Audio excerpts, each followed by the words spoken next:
Chapter 6. Women and Science. There have been women in science for many hundreds of years. Some women were working in medicine, for example, in early times. Even in ancient Greece, women were able to study science. In these early times, the number of women in science was not high. But in the 20th century, women started to study and work in science more and more. One of the big names of the 20th century was a woman from Poland named Marie Curie. She was one of the most famous scientists the world has ever known. In 1903, Marie Curie was given the Nobel Prize in Physics with her husband, Pierre, for their work on radioactivity. In 1911, she won the Nobel Prize in Chemistry without her husband. She was the first woman to win a Nobel Prize, and she is the only woman to win the Nobel Prize for 2 different topics. Who was this great woman? Marie Skłodowska was born in 1867 in Warsaw, Poland. Her parents were teachers who believed in the education of women. When she was a young woman, she moved to Paris to study.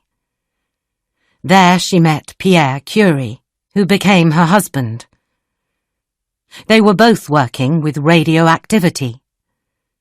Pierre died in an accident in 1906, but Marie continued their work. In Marie Curie's time, science was a man's world. She was the first woman to achieve big things in this world.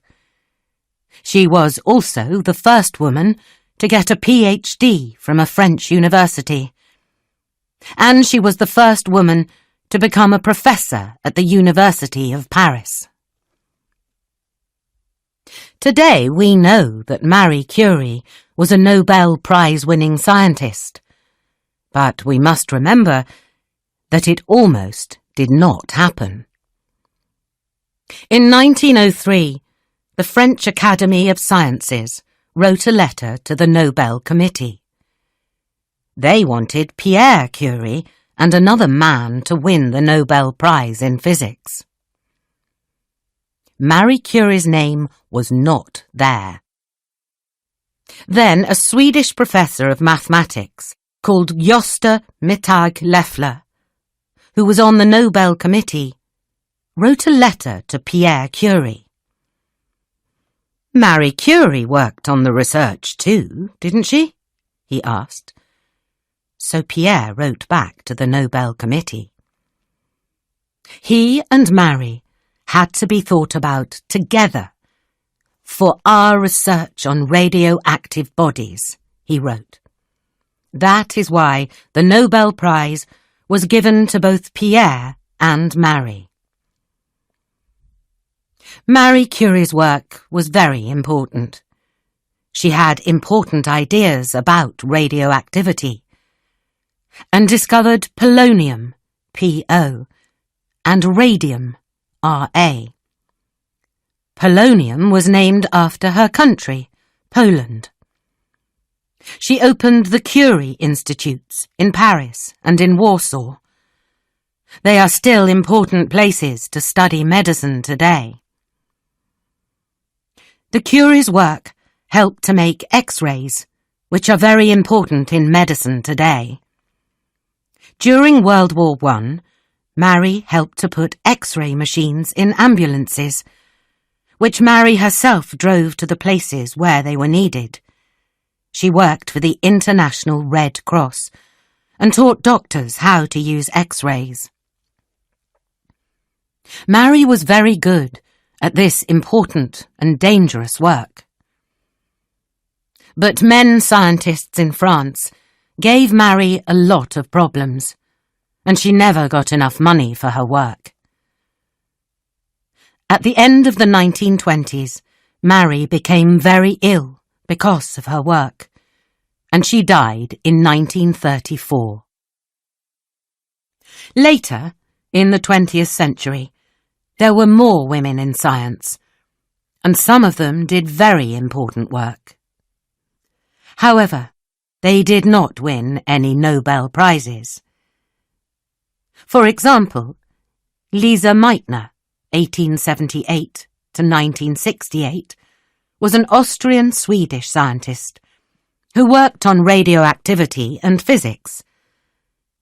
Lise and Otto Hahn led the small group of scientists who first split the atom.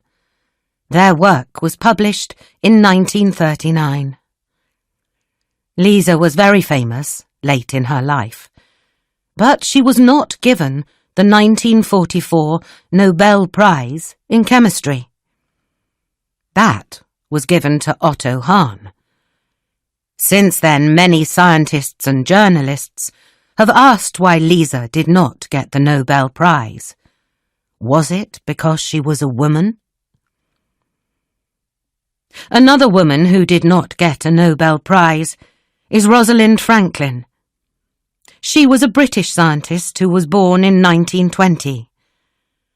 Rosalind Franklin was very intelligent, and she knew when she was 15 that she wanted to be a scientist. Her father did not want her to be a scientist because it was difficult for women, and he told her to study something different. But Rosalind did not listen, and she went to study science at the University of Cambridge. Rosalind is most famous for her work on DNA while at King's College, London.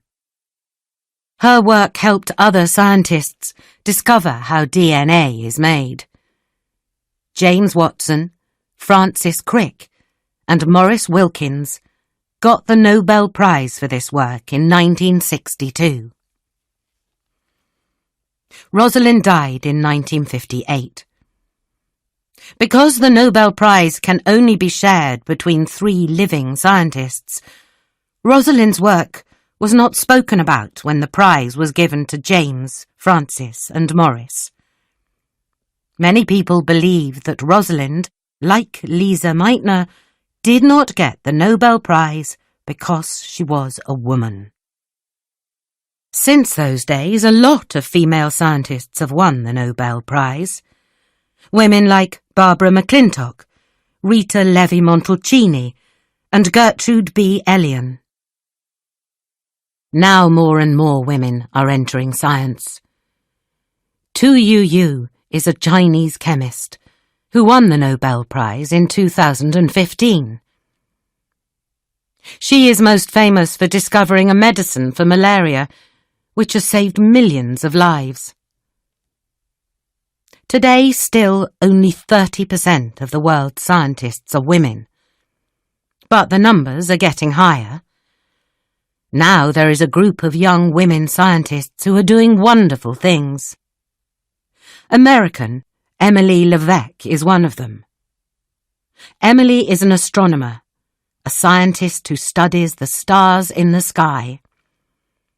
Her work helps us to understand our world. She also teaches at the University of Washington, and she gives talks about her work. She loves answering questions from people who are not astronomers. More and more women are now going into science because of female scientists like Marie Curie, Rosalind Franklin, and Emily Levesque.